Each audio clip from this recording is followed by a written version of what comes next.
Hello दोस्तों, कैसे हैं आप। आशा करता हूं आप बहुत ही ठीक से होंगे। तो हम लोग संविधान में पढ़ रहे हैं कार्यपालिका को।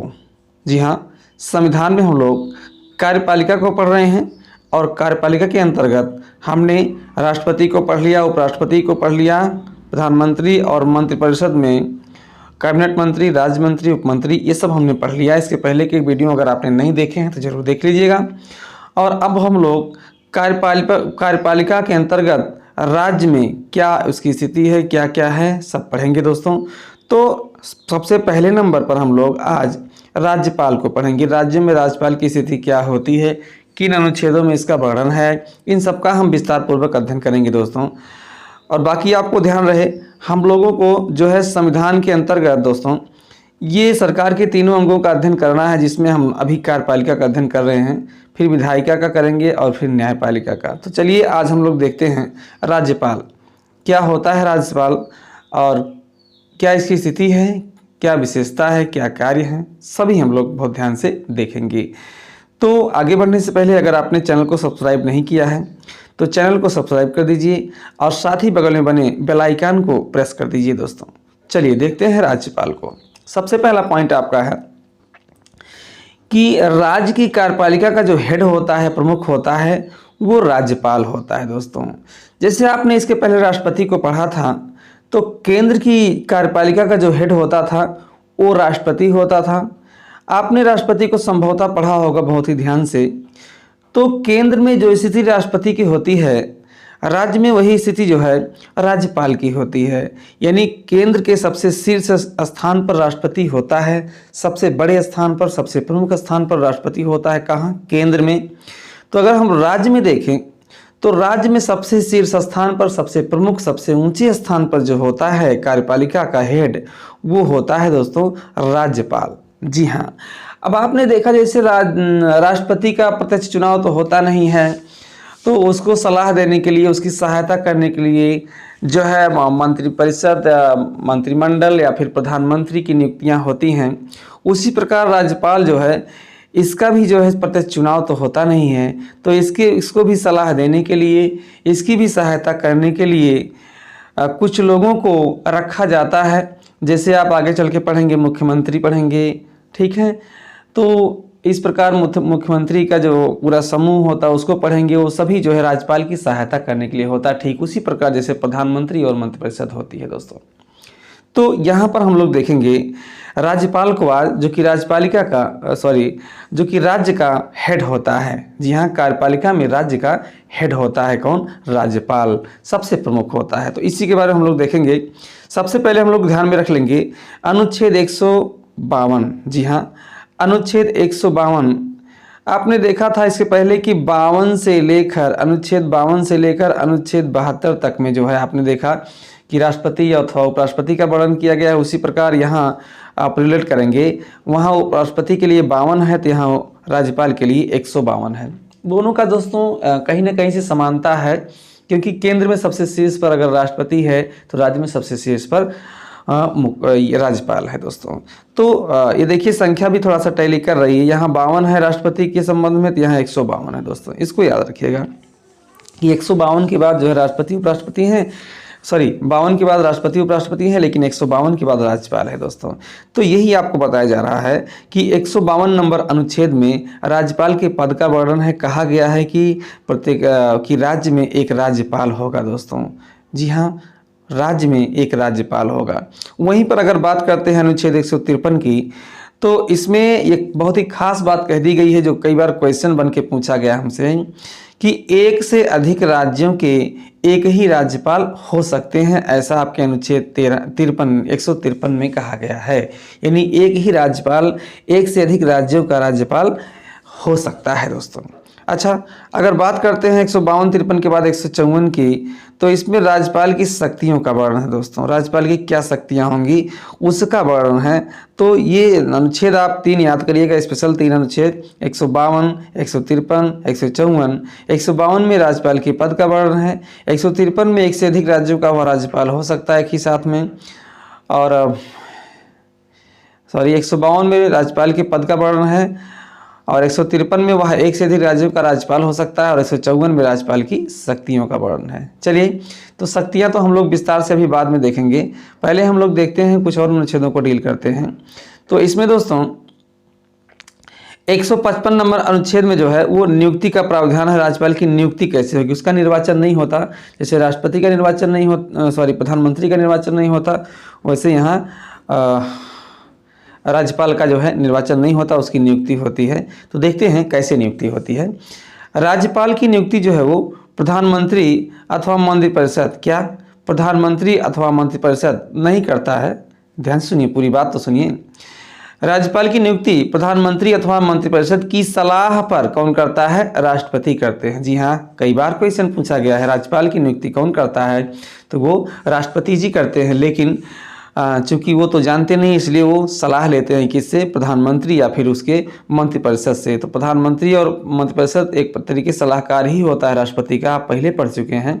तो इसी से सलाह ले करके ये कहता है हाँ भाई यही ठीक है, इसी को राज्यपाल बनाना चाहिए, तो राष्ट्रपति उसी को राज्यपाल नियुक्त करते हैं। इसका वर्णन किस में है, तो 155 में, नियुक्ति का वर्णन 155 में। अच्छा, आगे बढ़ेंगे तो 156 में क्या कहा गया है। 156 में जो है अनुच्छेद 156 में राज्यपाल के कार्यकाल का वर्णन किया गया है, कितने वर्ष तक इसका कार्यकाल होगा। तो यहाँ बहुत ही खास है, बहुत ही अलग है दोस्तों। वैसे तो राज्यपाल का कार्यकाल जो होता है वो 5 वर्ष होता है, आप देख पा रहे होंगे, लेकिन यहाँ पर आपको एक बात ध्यान देनी है कि वह जो है राष्ट्रपति के प्रसाद पर्यंत पद धारण करते हैं। मतलब राष्ट्रपति उनको जब चाहे तब बीच में ही 5 वर्ष पूरा होने से पहले से ही उनको हटा सकता है। और यहाँ आप ध्यान दे लें कि राज्यपाल को हटाने के लिए कुछ ऐसा विधेयक नहीं लाना होगा, कुछ ऐसा नहीं करना है। जैसे आगे आपने सीखा है कि जैसे महाभियोग लाना होता है राष्ट्रपति के लिए, तो उसको जो है पास करना पड़ता है, ऐसा कुछ भी नहीं है। राष्ट्रपति जब चाहे तब राज्यपाल को उसके पद से हटा सकता है, यानी उसको राज्यपाल को राष्ट्रपति को त्यागपत्र देना होगा 5 वर्ष के अंदर भी। फिलहाल कार्यकाल जो होता है वो 5 वर्ष का होता है, इसीलिए कहा गया है कि राष्ट्रपति के प्रसाद पर्यंत जो है वो पद धारण करते हैं, कौन, राज्यपाल। अच्छा, आगे बढ़ेंगे और अनुच्छेद 157 से 158 में राज्यपाल की योग्यता के बारे में बताया गया कि उसकी योग्यता, अब यही पॉइंट है आपका दोस्तों, यहीं से आपका क्वेश्चन बहुत बार पूछा गया। अभी पिछली बार टेट में आया था कि राज्यपाल की नियुक्ति के लिए कम से कम कितनी वर्ष की उम्र होनी चाहिए, तो यहाँ से तो क्वेश्चन बराबर बनता है दोस्तों। अभी तक हमने पढ़ा राष्ट्रपति नियुक्त होने के लिए उसकी कम से कम कितनी आयु होनी चाहिए, तो 35 वर्ष। प्रधानमंत्री तो आपने देखा 25 वर्ष, लोकसभा का है तो, राज्यसभा का है तो 30 वर्ष। तो इस प्रकार सबके आयु को देखिए कितनी आयु होनी चाहिए न्यूनतम, वो आपके परीक्षा में बार बार पूछा जाता है दोस्तों, ठीक है। अच्छा, यहाँ पर राज्यपाल की बात करेंगे तो वह पहली बात भारत का नागरिक हो तो सबके लिए होता है, नॉर्मल सी बात है। लेकिन 35 वर्ष की आयु पूरा कर चुका हो, ये मेन है आपके लिए। राज्यपाल नियुक्त होने के लिए क्या आयु है, तो वह कम से कम 35 वर्ष की आयु पूरी कर चुका हो, उसमें कम ना हो।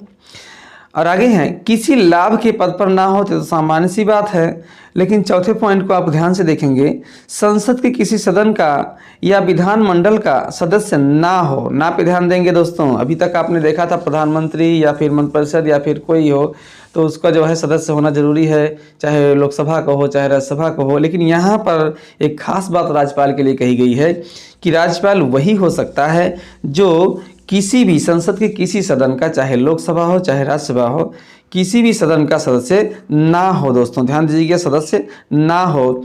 यदि राज्यपाल कोई बन जाता है और मान लीजिए वो किसी सदन का सदस्य है, चाहे लोकसभा का चाहे राज्यसभा का, तो फिर राज्यपाल बनते ही उसकी सदस्यता जो है वो नष्ट कर दी जाती, मतलब अपने आप समाप्त मानी जाती है, वो समाप्त हो जाती है। यानी जो राज्यपाल है वो किसी भी सदन का सदस्य हो ही नहीं सकता है। तो ये आपको ध्यान में रखना है। और यहाँ कहा गया देखिए, तो राज्यपाल बनते ही उसकी सदस्यता निरस्त हो जाती है, कब, अगर वो पहले से सदस्य किसी भी सदन का सदस्य है तो दोस्तों। तो ये तो कुछ योग्यता थी, इसमें याद रखिएगा 35 वर्ष, ठीक है, 35 वर्ष याद रखिएगा। और वह जो है किसी भी सदन का सदस्य नहीं होता है, ना हो तभी वो राज्यपाल बन सकता है। इस पॉइंट को, ये 2 पॉइंट आप ध्यान रखिएगा, 2 पॉइंट ये सबसे अलग है दोस्तों, क्योंकि इसके पहले के अध्याय में आपने पढ़ा कि वो होना चाहिए, सदस्य होना चाहिए कई लोगों के बारे में, लेकिन यहाँ ये सदस्य ना हो दोस्तों। चलिए अब राज्यपाल के बारे में कुछ और ख़ास बातें हम लोग देखते हैं। अनुच्छेद 159 के तहत क्या कहा गया है राज्यपाल के बारे में। तो 159 में कहा गया है शपथ के बारे में कि राज्यपाल को शपथ कौन दिलाएगा। तो यहाँ ध्यान दें, राज्यपाल को शपथ जो है वो हाई कोर्ट एचसी, जी हाँ, हाई कोर्ट के मुख्य न्यायाधीश शपथ दिलाते हैं। किसको? राज्यपाल को। बहुत बार भी क्वेश्चन पूछा जाता है, राज्यपाल को शपथ कौन दिलाते हैं? तो वो हैं हाई कोर्ट के मुख्य न्यायाधीश। जी हाँ, हाई कोर्ट के मुख्य न्यायाधीश ही राज्यपाल को शपथ दिलाते हैं। चलिए अनुच्छेद 161 देखेंगे। अनुच्छेद 161 इसमें क्या है? इसमें जो है, जैसे राष्ट्रपति को क्षमादान की शक्तियां प्राप्त है, राष्ट्रपति किसी भी व्यक्ति को जो सज़ा पा चुका है उसकी सज़ा माफ़ कर सकता है। यहाँ तक कि राष्ट्रपति कोई मृत्युदंड पा गया है, फांसी की सज़ा किसी को हो गई, उसको भी राष्ट्रपति के पास ये पावर होता है कि उसकी सज़ा वो माफ़ कर सकता है।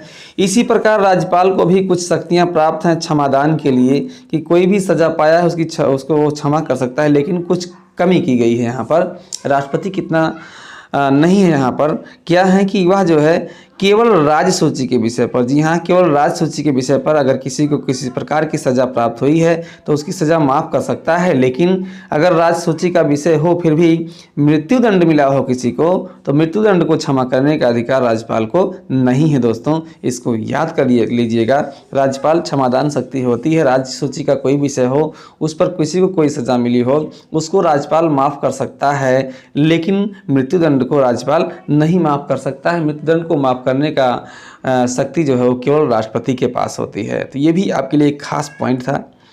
आगे देखेंगे, एक अनुच्छेद आपका 213 यहाँ पर बहुत ही वर्णनीय है। यहाँ पर ये अनुच्छेद 13 जो है राज्यपाल को कुछ विशेष प्रकार की शक्ति देता है। क्या कहता है? राज्यपाल द्वारा अध्यादेश जारी करने का। जी हाँ, अनुच्छेद 213 में राज्यपाल कोई भी अध्यादेश जारी कर सकता है। जब जो है विधानमंडल का सत्र जो है वो ना चल रहा हो। जी हाँ, विधानमंडल का सत्र ना चल रहा हो और अचानक जरूरी हो जाए, हाँ ये कानून पारित होना चाहिए, अध्यादेश पारित होना चाहिए, तो इतना पावर है राज्यपाल के पास कि अनुच्छेद 213 के तहत जो है कहा गया है इसमें कि राज्यपाल कोई भी अध्यादेश जारी कर सकता है।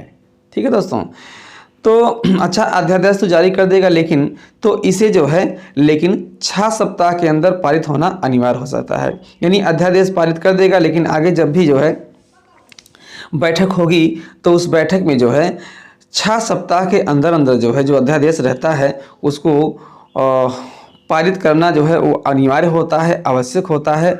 अगर नहीं पारित होता है, अगर नहीं पास होता है, तो फिर वह विधेयक जो है वो समाप्त माना जाएगा, रद्द माना जाएगा। दोस्तों तो ये 213 खास है।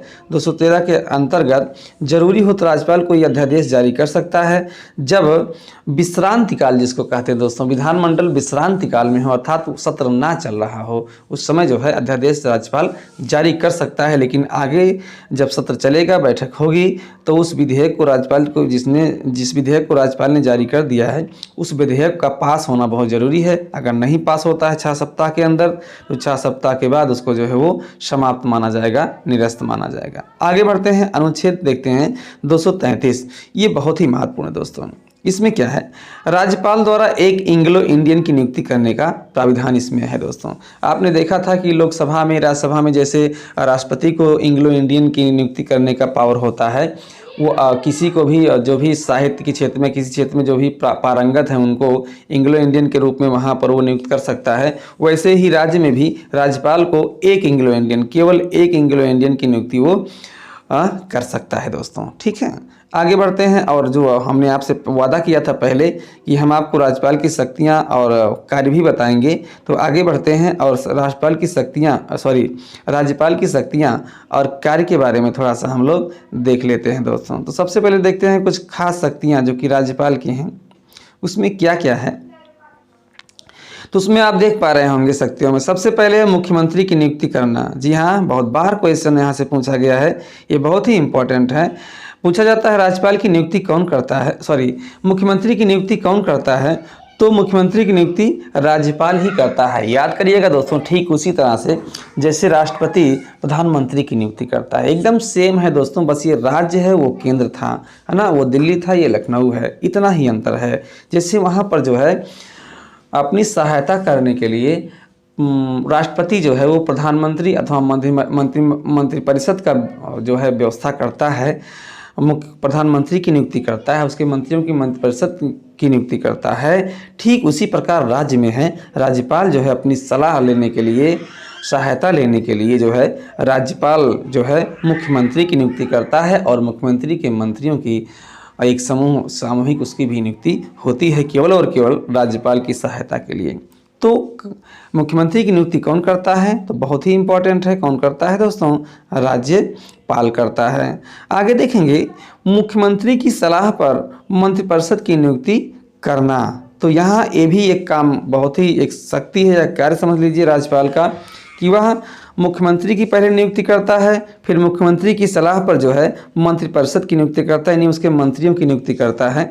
तो जैसे आपने देखा था केंद्र में पहले राष्ट्रपति ने प्रधानमंत्री की नियुक्ति की, फिर प्रधानमंत्री की सलाह पर मंत्रियों की नियुक्ति करता है, उसी प्रकार यहाँ राज्यपाल है मुख्यमंत्री की सलाह पर जो है मंत्रियों की या मंत्रिपरिषद की नियुक्ति करता है। आगे बढ़ेंगे, देखेंगे राज्य वित्त आयोग की नियुक्ति करना। जी हाँ, राज्य के वित्त आयोग की भी नियुक्ति जो है वो राज्यपाल करता है, राज्य के, लेकिन केंद्र के नहीं, राज्य के। तो बहुत से ऐसे कार्य हैं दोस्तों, इसमें कुछ खास कार्य और देख लेते हैं। तो राज्य लोक सेवा आयोग के सदस्यों का चुनाव करना दोस्तों।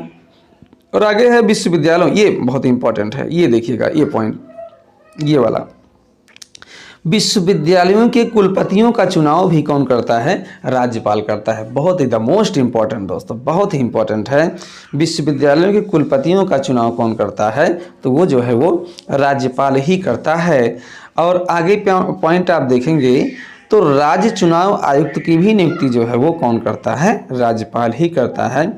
और हाँ, यहाँ फिर एक पॉइंट आपका है, हाई कोर्ट के जज की नियुक्ति जो है वो राज्यपाल की सलाह पर ही राष्ट्रपति करता है। क्योंकि राष्ट्रपति में आपने पढ़ा था कि जजों की नियुक्ति राष्ट्रपति ही करता है, लेकिन जब बात हो हाई कोर्ट के जज की नियुक्ति की तो राष्ट्रपति जो है वहाँ राज्यपाल की सलाह लेता है। राज्यपाल जिसे कहता है उसे ही राष्ट्रपति जो है वो हाई कोर्ट के जज के रूप में नियुक्ति करता है। तो यहाँ थोड़ा सा घुमाकर प्रश्न आपसे पूछ सकता है, हाई कोर्ट के जज की नियुक्ति कौन करता है? तो जज की नियुक्ति चाहे जो जज हो तो राष्ट्रपति ही करेगा। लेकिन अगर आपसे क्वेश्चन पूछा जाए कि राष्ट्रपति हाई कोर्ट के जज की नियुक्ति किसके सलाह पर करता है, तो चूंकि राष्ट्रपति का नाम आता है तो लोग अक्सर जो है प्रधानमंत्री को लगा देते हैं, क्योंकि राष्ट्रपति का सलाहकार प्रधानमंत्री ही होता है। लेकिन यहाँ आपको ध्यान रखना है, जब हाई कोर्ट के जज की बात हो तो फिर राष्ट्रपति प्रधानमंत्री की सलाह पर नहीं बल्कि राज्यपाल की सलाह पर हाई कोर्ट के जज की नियुक्ति करता है। तो इसमें और भी कार्य हैं, लेकिन जो खास था वो हमने आपको बताया। यहाँ 2 पॉइंट आपका इम्पोर्टेंट है। एक जो है विश्वविद्यालयों के कुलपति की नियुक्ति जो है राज्यपाल करता है चुनाव। अच्छा, दूसरा है हाई कोर्ट के जज की नियुक्ति राष्ट्रपति तो करता है लेकिन राज्यपाल की सलाह पर। ये आपके लिए जरूरी था। चलिए तो आगे और देख लेते हैं थोड़ा सा कुछ और महत्व। एक आपके लिए नोट हमने लिख रखा है, जरा नोट को देखिए, लाल रंग से आपको दिखाई पड़ रहा होगा। इसमें है अनुच्छेद 356 के तहत, ध्यान रखिएगा, कितना अनुच्छेद? 356। अनुच्छेद 356 के तहत जब राज्य में राष्ट्रपति शासन लगता है, राष्ट्रपति शासन किस अनुच्छेद के तहत लगता है दोस्तों? तो 356। तो 356 के तहत जब राज्य में राष्ट्रपति शासन लगता है तो राज्यपाल ही राज्य का वास्तविक हेड हो जाता है। यहाँ हेड वाली बात सुनिए, वास्तविक हेड और अवास्तविक हेड। तो केंद्र की कार्यपालिका का वास्तविक हेड जो है वो प्रधानमंत्री होता है, नाम मात्र का जो होता है वो राष्ट्रपति होता है। ठीक उसी प्रकार राज्य स्तर पर राज्य की कार्यपालिका का वास्तविक हेड मुख्यमंत्री होता है, जबकि अवास्तविक हेड जो है वो राज्यपाल होता है। दोस्तों, राज्यपाल के हाथ में शक्तियां तो होती हैं राष्ट्रपति की तरह से, लेकिन उसका प्रयोग वो स्वयं नहीं कर पाता है। उसका प्रयोग जैसे राज्य में राज्यपाल के कार्यों शक्तियों का प्रयोग सही रूप में मुख्यमंत्री करता है, उसी प्रकार केंद्र में राष्ट्रपति के शक्तियों का प्रयोग वास्तविक रूप में जो है वो प्रधानमंत्री ही करता है। एकदम समानता है दोस्तों, केवल अपने दिमाग में आप बसाइए इस तथ्य को। तो यहाँ कहा गया जब राष्ट्रपति शासन लगा हो किसी राज्य में तो राज्यपाल ही राज्य का वास्तविक हेड हो जाता है। लेकिन जब राष्ट्रपति शासन लग जाता है तो फिर हेड हो जाता है राज्यपाल। तो राज्यपाल है कि देखता है, करता है सब कुछ। आगे बढ़ेंगे, विधायी शक्तियाँ। राज्यपाल के पास कुछ विधायी शक्तियाँ भी होती हैं, जैसे राज्यपाल के अनुमति के बिना कोई भी विधेयक पारित नहीं होता है। जी हाँ, विधायी शक्तियाँ मतलब कानून बनाने वाली शक्तियाँ। तो यहाँ खास है, अगर राज्य में किसी कानून का निर्माण करना है विधायिका के तहत, तो फिर उस पे राज्यपाल की अनुमति होना बहुत ही आवश्यक है। राज्यपाल का हस्ताक्षर उस बिल पर होना बहुत ही आवश्यक होता है। इसलिए कोई भी विधेयक पारित नहीं हो सकता जब तक कि राज्यपाल की अनुमति ना हो। ये विधायी शक्ति के रूप में राज्यपाल के पास होती है। आगे बढ़ेंगे तो आगे हम लोग थोड़ा सा कुछ खास और देखेंगे, जो कि आपको पहले भी हमने बता दिया है, एक बार पुनः फिर बता दे रहे हैं कि विधानसभा में कहाँ, विधानसभा में एक एंग्लो इंडियन का चुनाव राज्यपाल करता है। उसको शक्ति प्राप्त होती है कि एक सदस्य अपने आप से वो रख सकता है एंग्लो इंडियन के रूप में। विधान परिषद में 1/6 क्या 1/6 सदस्यों का मनोनयन जो है वो राज्यपाल ही करता है दोस्तों। जी हाँ, विधानसभा में 1/6 सदस्यों का मनोनयन जो है वो राज्यपाल ही करता है। ये भी उसके पास समझिए विशेष पावर होता है दोस्तों। आगे बढ़ेंगे तो वित्तीय शक्तियों में कुछ देखेंगे। वित्तीय मतलब धन संबंधी, पैसा संबंधी। तो ऐसी क्या शक्ति होती है राज्यपाल के पास? तो इसमें हम लोग देखेंगे किसी भी धन विधेयक पर पहले राज्यपाल का ही हस्ताक्षर होना आवश्यक होता है। विधानमंडल में फिर बाद में जो है वो पेश किया जाता है। मतलब कोई भी वित्तीय विधेयक हो, कोई भी बिल हो, उस पे सबसे पहले राज्यपाल का हस्ताक्षर होगा, उसके बाद ही वह विधानमंडल में पेश होगा, उस पर देखा जाएगा पास होता है कि नहीं होता है। आगे हैं वार्षिक बजट में भी सबसे पहले राज्यपाल का ही हस्ताक्षर होना आवश्यक। मतलब राज्य की कार्यपालिका का हेड है भाई, तो उसकी अनुमति के बिना कैसे कुछ कोई भी विधेयक, कोई भी धन विधेयक, वित्त विधेयक, कुछ भी हो, कोई भी कार्य हो, जब हेड है राज्यपाल का तो उसके बिना कैसे पारित हो सकता है, कैसे पास हो सकता है। तो ये भी उसे वित्तीय शक्ति के रूप में एक विशेष प्रकार की शक्ति प्राप्त होती है। आगे बढ़ेंगे तो न्यायिक शक्ति में कुछ देख लेंगे। न्यायिक शक्ति में क्षमादान की शक्ति होती है। इसके बारे में पहले ही अनुच्छेद 166 को डील कर दिया गया है दोस्तों, कि इसमें मृत्युदंड को छोड़कर बाकी राज्य सूची में किसी प्रकार का सजा याफ्ता कोई हो, उसकी सजा को राज्यपाल माफ़ कर सकता है। और आगे बढ़ेंगे वीटो पावर, किसी पास हुए विधेयक को राष्ट्रपति के पास वो पुनः विचार के लिए भेज सकता है दोस्तों। ये वीटो पावर होता है, मतलब पास हुआ विधेयक जो है वो राष्ट्रपति के पास भेज सकता है कि आप इस पर विचार करिए थोड़ा।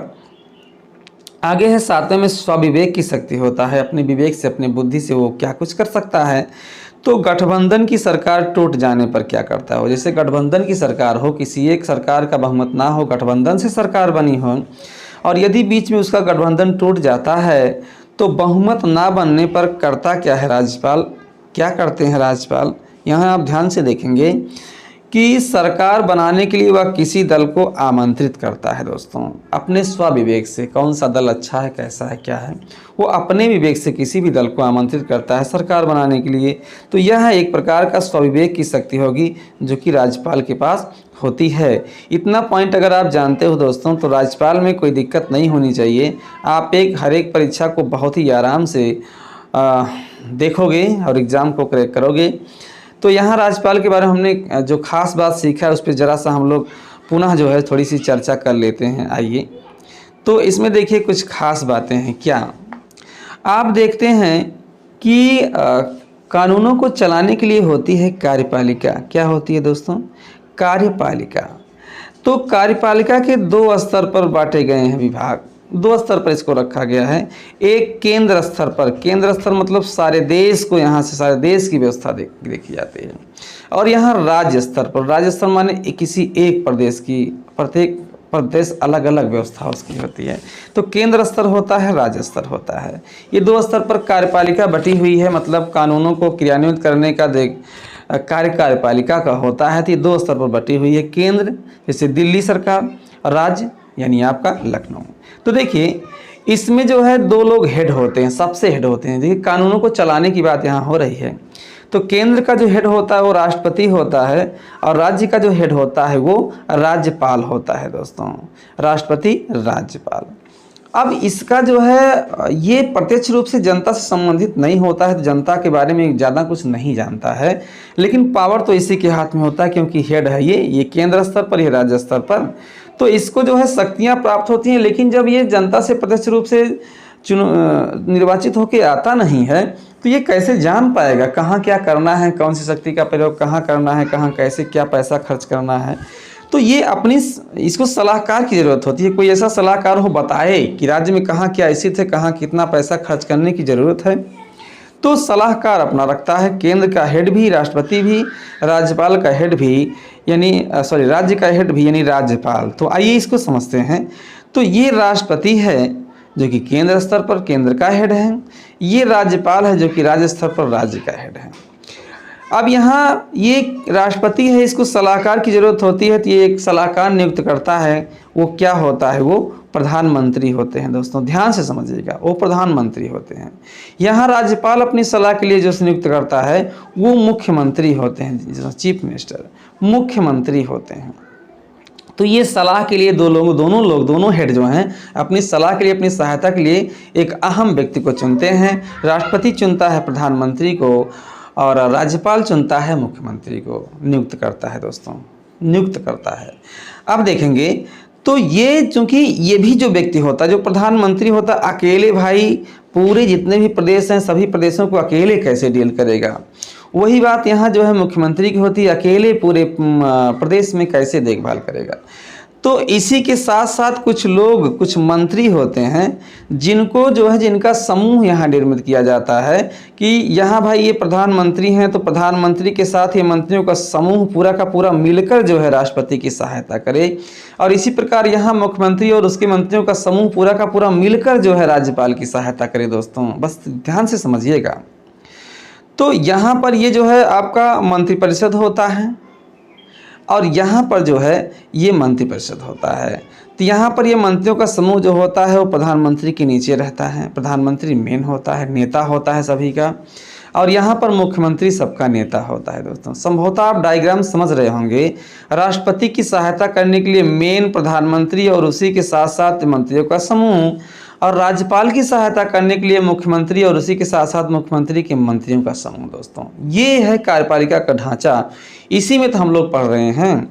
सबसे पहले मेन हेड, केंद्र का हेड, जो केंद्र के जो हेड थे उनको, राष्ट्रपति को हमने पढ़ा, फिर उनकी सहायता करने के लिए प्रधानमंत्री को पढ़ा, फिर प्रधानमंत्री के समूह को बढ़ाने के लिए, उसके साथ और लोगों को शामिल करने के लिए, मंत्रियों को शामिल करने के लिए मंत्रिपरिषद को पढ़ा, जिसमें कैबिनेट मंत्री हमने पढ़ा क्या होता है, और इसी के साथ साथ हमने पढ़ा कि भाई उप मंत्री क्या होता है, राज्य मंत्री क्या होता है, सब हमने पढ़ लिया। और अब आए हम लोग राज्य स्तर पर, तो इसमें हमने सबसे पहले हेड राज्यपाल को पढ़ा, फिर आगे चल के मुख्यमंत्री को पढ़ेंगे और उसके बाद मंत्रिपरिषद को पढ़ेंगे। पूरी तरीके से कार्यपालिका को निचोड़ कर रख देंगे, हर एक तथ्य को, हर एक बिंदु को रख देंगे। हाँ, यहाँ एक प्रकार का जो बहुत ही प्रसिद्ध प्रश्न आपका बनता है वो है नियुक्त होने के लिए आयु कितनी होनी चाहिए, न्यूनतम आयु कितनी होनी चाहिए। तो यहाँ आप जो है बहुत सतर्क होकर आयु का आयु रटेंगे कि राष्ट्रपति नियुक्त होने, निर्वाचित होने के लिए जो है वो 35 वर्ष की, न्यूनतम 35 वर्ष की आयु पूरा कर चुका हो। प्रधानमंत्री के लिए न्यूनतम 25 वर्ष है और मंत्रियों के लिए भी वही आपका हो जाएगा। अगर वो लोकसभा का है तो 25 वर्ष रहेगा, नहीं तो राज्यसभा का है तो ऑलरेडी 30 वर्ष रहेगा ही। यहाँ राज्यपाल की बात करते हैं तो भाई जब यहाँ राष्ट्रपति हेड है उसका कम से कम 35 वर्ष आयु होना चाहिए, तो राज्यपाल का भी इसी प्रकार होता है। दोस्तों इसकी भी राज्यपाल नियुक्त होने के लिए, राज्यपाल निर्वाचित होने के लिए कम से कम जो आयु होनी चाहिए वो कितना होना चाहिए, तो वो जो है 35 वर्ष होनी चाहिए, है ना। तो ये सब है। अब मुख्यमंत्री पढ़ेंगे तो हम लोग जानेंगे इसकी आयु कितनी होनी चाहिए, मंत्रियों की क्या हाल है, सब कुछ हम लोग बहुत विस्तार से पढ़ेंगे। बस दोस्तों पढ़ना इस तरह से कि आपके दिमाग में सभी तथ्य बस जाएं, इस तरह से ना पढ़ना कि आपको रटना पड़े। तो हमारे वीडियो को अगर एक दो बार आप देख लेते हैं तो कार्यपालिका का पूरा चैप्टर आपको समझ में आता चला जाएगा। साथ ही साथ पूरा संविधान हम लोग पढ़ेंगे, विधानमंडल, विधायिका भी पढ़ेंगे और न्यायपालिका भी पढ़ेंगे, सब पढ़ेंगे दोस्तों। तो संभवतः हम समझते हैं आपको वीडियो अच्छा लग रहा होगा, और अगर अच्छा लग रहा है वीडियो को भी लाइक कर दीजिए और अपने मित्रों में इस वीडियो को शेयर जरूर कर दीजिए दोस्तों, ताकि सब लोग जानें और सब लोग चैनल को सब्सक्राइब करें और हमारा चैनल जो है वो धीरे धीरे बड़ा हो दोस्तों। तो इतनी मदद हमारी करिएगा। साथ ही साथ वीडियो को लाइक कर दीजिएगा, सब्सक्राइब चैनल को करिएगा और बेल आइकन को प्रेस कर दीजिएगा। चलिए तो मैं बालमुकुंद अब आपसे इस वीडियो से लेता हूँ विदा, और मैं फिर एक नए वीडियो में आपसे मिलता हूँ। तो तब तक के लिए आपसे जय हिंद दोस्तों, नमस्कार।